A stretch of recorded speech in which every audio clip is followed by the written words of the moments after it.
Okay, welcome to Podnutz Daily for August 18th, 2008, episode number 59. First thing I want to talk about is health. Let me get rid of these numbers up on the screen here first. Okay, get rid of that, Okay. Health. I want to talk about health because I've let my health go. And last Friday, I had a tough time after I finished that podcast. Felt like I was in pretty bad shape. It was hard to get my breath, and I was lightheaded, and it was a culmination of things, I think. Number one, I have not been exercising at all, and I think this could happen with a lot of computer techs. The more you work, less exercise. You sit there, you work on computers, less exercise you do, it catches up with you. You got to take care of your body. You got to eat right. You know, you got to exercise every once in a while. Just walk around the block every once in a while. And then take care of yourself. The second thing was I was stressing out hard last week. I was so busy in the shop, I didn't know I didn't know if I could keep up with it. So that was stressing me out. So watch your health. Just make sure you exercise and eat right and that kind of stuff.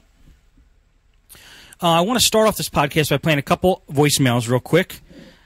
NewBritGirl sent me two. I'm going to play one of them. I didn't know if she wanted me to play the second one, but NewBritGirl I mentioned before.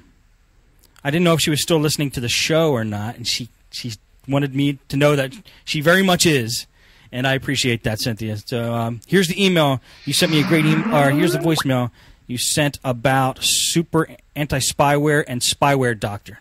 Listen to this, guys. This is good stuff. Oh, hi, Steve. This is Cynthia. I'm calling. I called earlier. I'm not sure if the message went through, but I'm going to call again. I was just calling to make you aware about a company called PC Tools.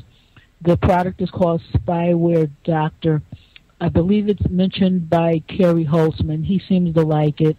And it was also featured on Tech Nibble back on August 3rd. I just wanted to mention that if you have Super Anti-Spyware on your computer already, if it's Windows XP, it will clash with it. I tried installing it on my XP, and it froze my computer continuously. So what I had to end up doing was going to a restore point and getting rid of it. So the bottom line is, if you have Super Anti-Spyware and AVG, then there's really no need for Spyware Doctor, because the two of them will clash and it will cause all kinds of problems for your computer. So that's just what I wanted to call to make you aware of and make you and all the listeners aware of. So just wanted to say good job with the show, and I am still here, and I am continuing to listen and continue giving these good shows. And I'll talk to you later. Bye. I will give you good shows, I promise. Thanks, Cynthia. And did you hear what she said? If you have Super Anti-Spyware and you're trying to run PC Tools Spyware Doctor, they're going to clash with each other. So I tend to go with the Super Anti-Spyware, and an AVG is perfectly fine. It's been working for me, so I haven't been using Spyware Doctor, but I do hear it's good.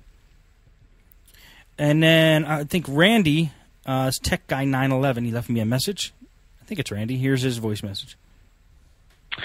Hey, Steve. My name's Randy. I'm down here in Tampa, Florida. I was just calling to let you know my experience with the rechargeable aerosol cans. And when I heard about that on your show, I was pretty excited about that, because I don't necessarily mind the cost of the aerosol cans that you buy, but what I hate is the fact that they freeze up on you after about a couple of minutes.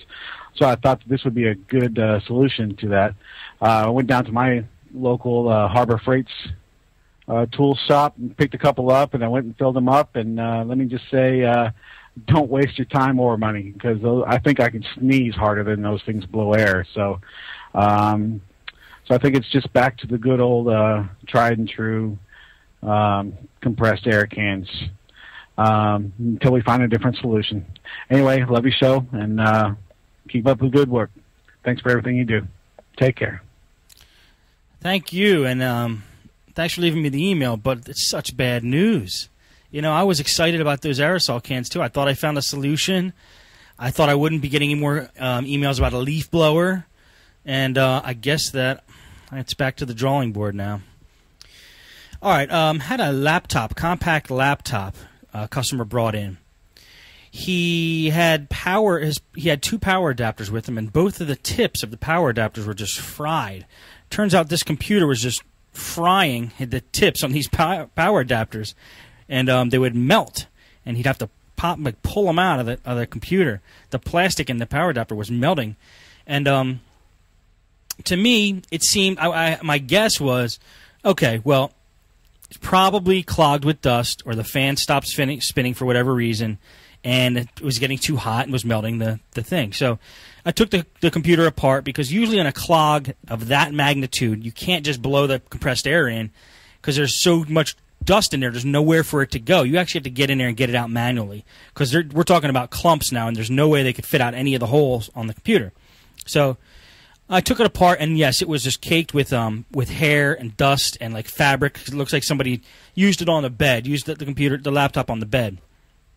So got all that stuff out, and then put everything back together. The fan was spinning freely, powered up on the computer. The fan spun on post. When the computer posted it, the fan was spinning. But the fan did not spin after that point at all, no matter what you really did with the computer. So it was getting hot, and I think the heat from the processor was melting the tip of the power jack. I'm not 100% sure it was the processor that was causing it. Maybe there was something else in the computer that was causing it to overheat the power tip, the tip on the power adapter. I got to check that out tomorrow, but I don't know if anybody else has had that problem where the tips of their power adapters are melting. It's definitely a problem, but maybe there's a short or something that I missed, but got to open that back up tomorrow. But that's one thing. I guess it's a tip as far as how to get the dust out of your computer, your laptop.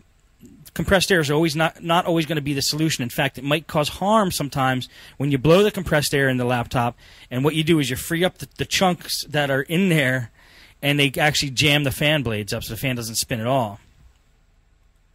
Did a bunch of desktops recently, and here's what I've been doing. If a customer is running Windows XP and they have 256 meg of RAM, I always strongly suggest they upgrade. I think 512 for XP is fine for most general purposes. Computers are overpowered in general, I think, for what the general public use computers for, which is surfing the internet and using Microsoft Word and listening to MP3s. 512 is plenty. Unless you're running McAfee or Norton, then you might need to go up to a gig. But otherwise, 512 is plenty. So what I've been doing is I will maybe buy, if somebody has 250